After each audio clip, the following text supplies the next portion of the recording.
বিশ্ব বেংকৰ আৰ্থিক সাহায্যত এটা প্ৰজেক্ট লৈছোঁ হাতত নাইট নেভিগেশ্যন। আমি তিনিটা ঠাইত লৈছোঁ মেজৰ ফেৰী ঠাই, যেনেকুৱা ধুবুৰী, গুৱাহাটী আৰু মাজুলী চেক্টৰ। গুৱাহাটীত আমি অলৰেডি ইনগ্ৰেশ্যন কৰা হৈছে আৰু আণ্ডাৰ অপাৰেশ্যন হৈ আছে, তাতে বহুত বেনিফিট পোৱা গৈছে।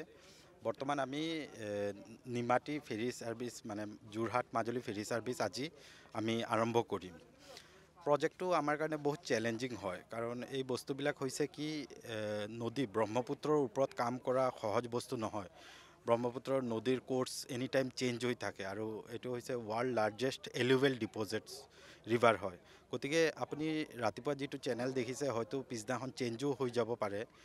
আমাৰ লগত এই প্ৰজেক্টটোৰ লগত জড়িত আছে IIT মাদ্ৰাজৰ national technology centre for port, waterway and coast.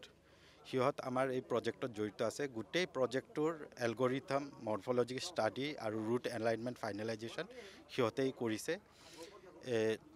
এই প্ৰজেক্টত প্ৰথমে টেকনিকেলি এছপেক্টত মই নাযাওঁ, কাৰণ টেকনিকেলি আমাৰ 1.5 বছৰমান লাগি গৈছে বেংক টু বেংক ছাৰ্ভে কৰি, হাইড্ৰগ্ৰাফিক ছাৰ্ভে কৰি, এলাইনমেণ্ট ফিক্সড কৰাত।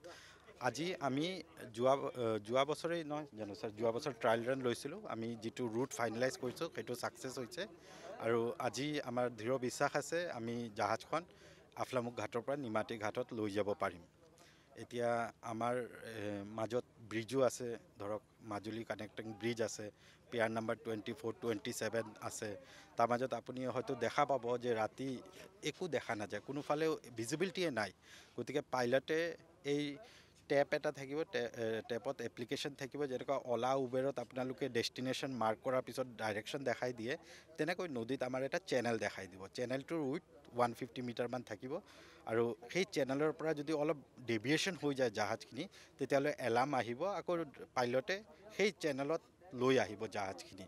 গতিকে আমি সেই এলগৰিথমত আমি আজি জাহাজখন চলাম। আৰু চলোৱাৰ ক্ষেত্ৰত কিছুমান বস্তু লাগে, যেনেকুৱা আপোনালোকে দেখিছেই যে আমাৰ নিমাতী কওক, আফলামুখ কওক, প্ৰপাৰ লাইটিঙৰ এৰেঞ্জমেণ্ট নাই, যিহেতু ঘাট শ্বিফ্ট হৈ থাকে। গতিকে আমি এৰেঞ্জমেণ্টবিলাক কৰিছোঁ। আপোনালোকে পিছফালে চাইছে যে আমি প্ৰপাৰ লাইটিং এৰেঞ্জমেণ্ট কৰিছোঁ, যাতে ঘাটত মানুহবিলাক আহিব পাৰে।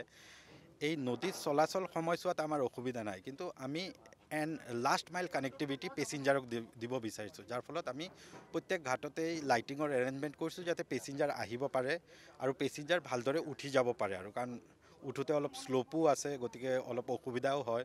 গতিকে আজি হয় আমাৰ অলপ নাৰ্ভাছো লাগি আছে, কাৰণ ধৰক এই প্ৰজেক্টৰ ওপৰত ইমান বছৰ ধৰি কাম কৰি আছোঁ আৰু এইটো সহজ বস্তু নহয়। গতিকে দেখা যাওক, আপোনালোকৰ সকলোৰ আশীৰ্বাদ থাকিলে আমি হয়তো ভালদৰে কৰিম আৰু আগন্তুক দিব নেক্সট আমি এইটোক যাতে ৰেগুলাৰলি কৰি থাকিব পাৰোঁ আৰু ফেৰীবিলাক, সেইটোৱেই।